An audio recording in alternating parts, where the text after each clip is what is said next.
Not everyone should have access to you, and that includes flesh and blood.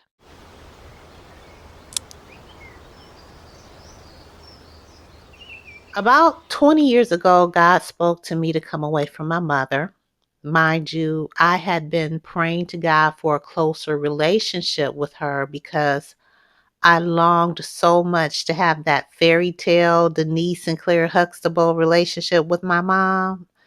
So imagine my surprise when God told me to come away from her. Now, I didn't flat out refuse to let her go. I understood that when God asked me to do something, it was in my best interest and even in the best interest of anyone else involved. I just had no idea how I was going to let her go. So I just continued on with life as usual. However, looking in hindsight, I could see how God took me through different levels of separation, physically and mentally. Prior to God speaking to me to come away from my mom, He had already called me out of the church I was attending with my mom and sisters. And I had been there since I was about 13, 14 years old. I was 34 years old at the time that He spoke to me. And then about 5 years later, He called me to move here to Columbus, Ohio, which is about 2.5, 3 hours away from my hometown, Cleveland. I went through 2 years of homelessness after I moved here. And that was about a year after I moved here. And that changed my life in a major way. Me moving to a new city with my children away from family and 2 years of homelessness revealed something to me. Not just my inner strength and resilience, but it revealed those who were really there for me because I was abandoned by my mom and sisters during this whole move and homelessness. I received absolutely no help from them. My mom didn't even believe that God spoke to me to leave, and I can only imagine what was told to my sisters. But I refused to go back to Cleveland because I saw it as Abraham being called away from his country, his people, his father's house. I just knew that God had a plan. What I learned during that time, although I was mad at God for allowing me to become homeless, is that God is my ever present help in the time of trouble. He is faithful, and that all I needed was Him. I never stopped talking to Him either. Even though I was mad at Him, our relationship grew stronger, and He showed up. He moved on the hearts of those I'd seen as least likely to help me.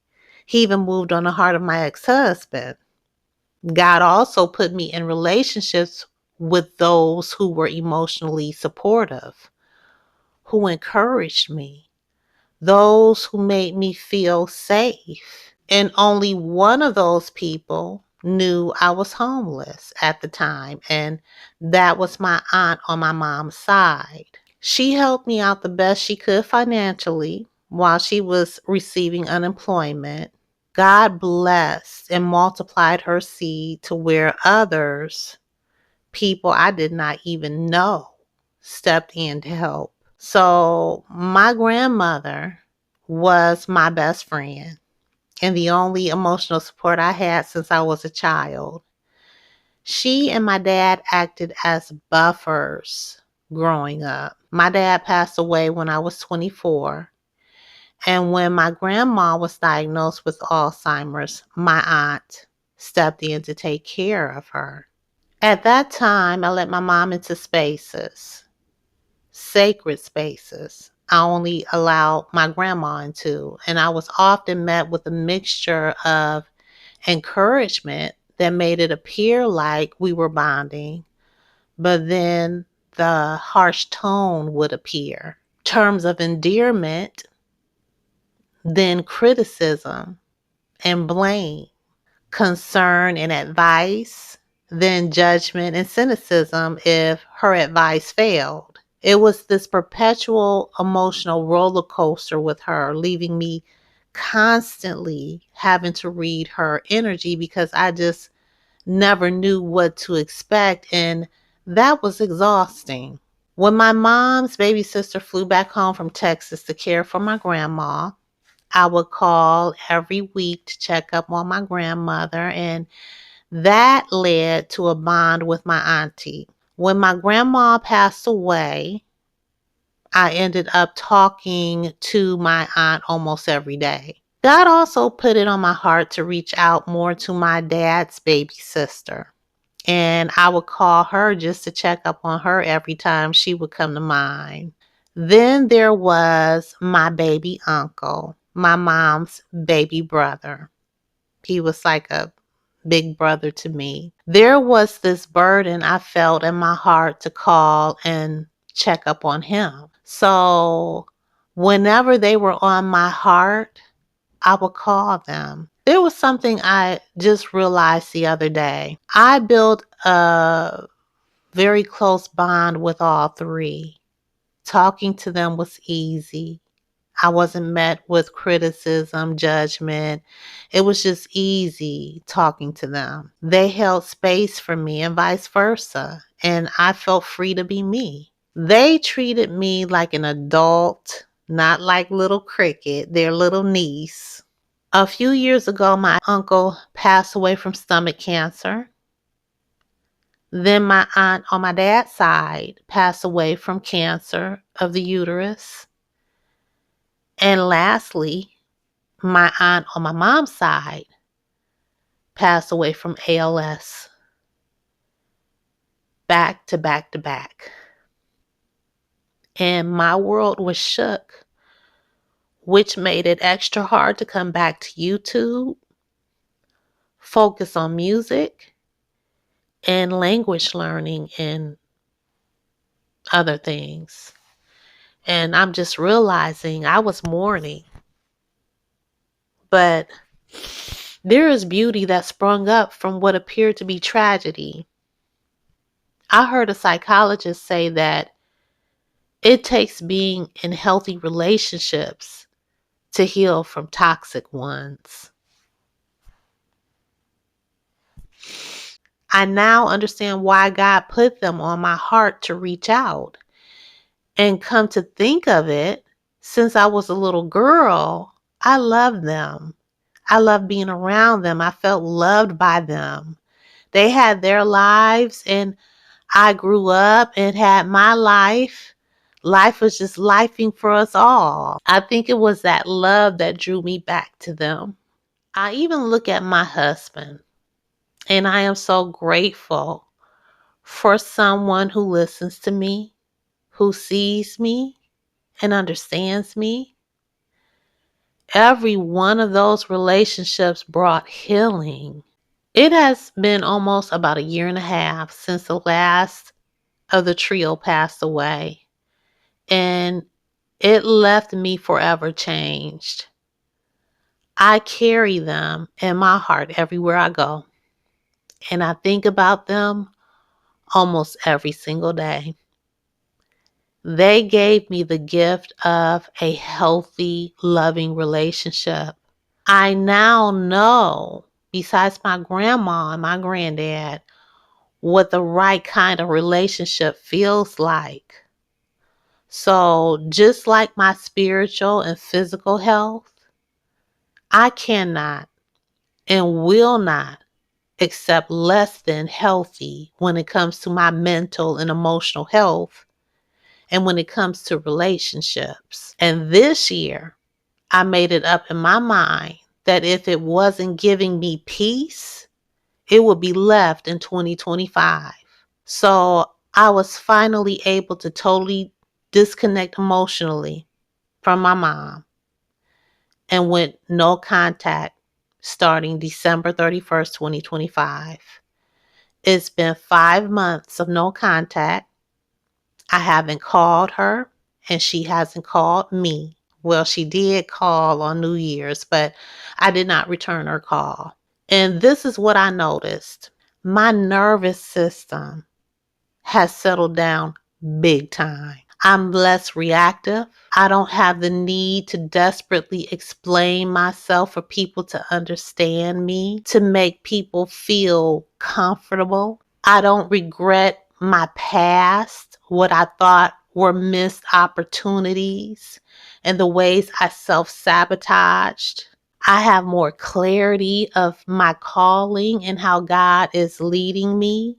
I am extremely protective of my peace.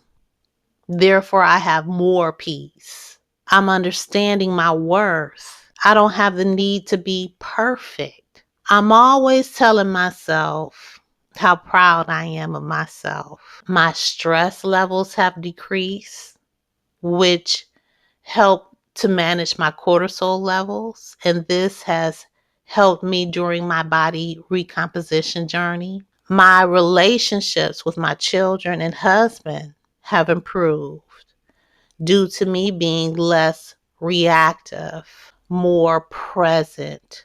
Understanding my worth helps me to see the contributions I bring to the household and keeping the house straight. I notice in response to me being less reactive, I have more energy and focus to keep my routine and to keep things straight. I'm less overwhelmed, less triggered. I would feel as though they were taking me for granted. And to be honest, they were and still do, but not like before. As my energy shifted, they've shifted. So they are doing better. If my sons or husband make a mess and don't clean up after themselves, I'm less bothered. I mean, I'll bring it to their attention, but I'm less bothered. And to be honest, it's not always about a sink full of dirty dishes. It's about consideration, respect, appreciation, not just expressed verbally, but in action. So my husband had mentioned, I see how you're getting things together in the house for me. I thought to myself, For you, honey, I'm doing this for me. You just reaping the benefits. I didn't say it out loud though, but I'm sure he felt it. I'm more focused in basically every area of my life and getting more done. I'm more present, like I said before. Makes me wonder, like, maybe it was never ADHD in the first place. I mean, I still would like to get tested. I refuse to shrink myself to fit the narrative of other people's perceptions of me or to help other people feel comfortable with me.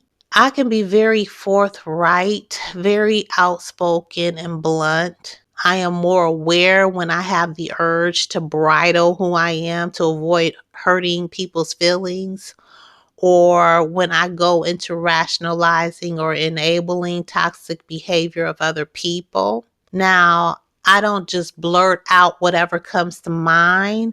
It's about using wisdom, right?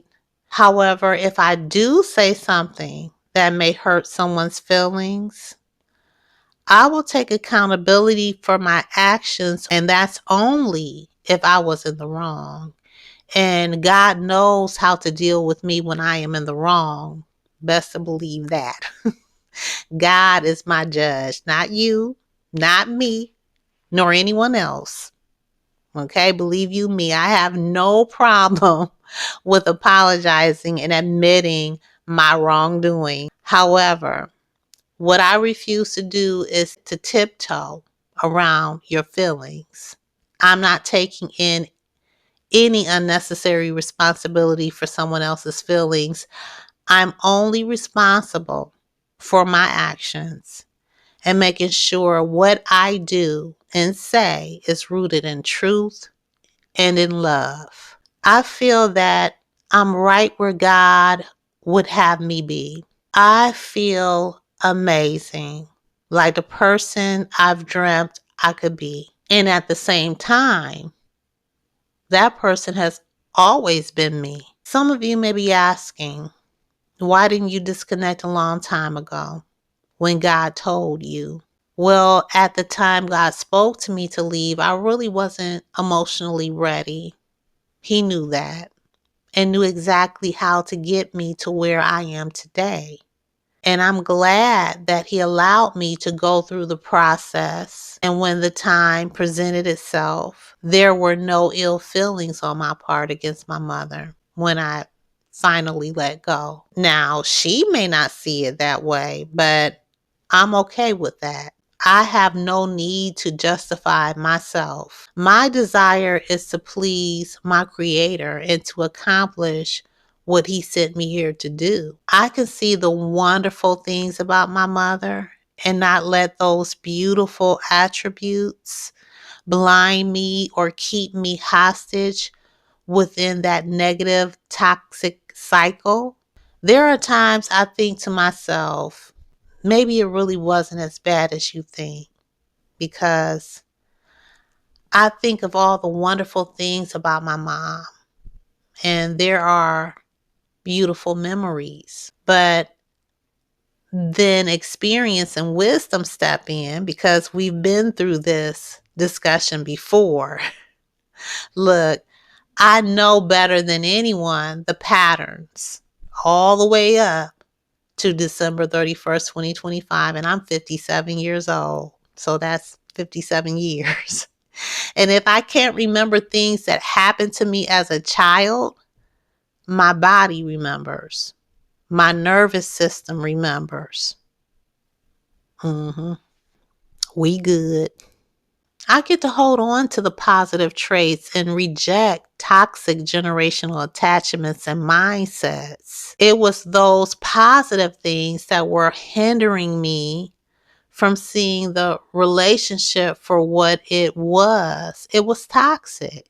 It was draining my energy and self-worth, preventing me from stepping out confidently into my calling. Now, you can separate physically just because you are angry or upset with the other person or situation. Sometimes it takes you getting mad enough to do something about your situation. But nothing will ever change if you aren't doing the inner work of healing. Not only that, there is this mental and emotional anguish when you try to take a firm stance of going no contact this way. You can detach physically, but honey, if you haven't detached emotionally, when you think you can return back to that relationship, thinking you're good because you are good from your place of safety and comfort, when you return or re-enter that relationship or choose to return to making contact with that toxic person or narcissist, you will find yourself back in the same situation because you haven't learned to cut off the control at the mental or emotional level. However, on the other hand, when you go through this process, like I did, while maintaining contact, the different levels you go through with that person prepare you for this peaceful exit, silent surrender, gentle release, because your soul has experienced it all. And it understands that no matter what you do, nothing will ever change. So when you finally go no contact, when you do it this way, it's organic. There is no inner struggle. It's like breathing in pure oxygen. And you can finally exhale and breathe in all that clean, fresh air.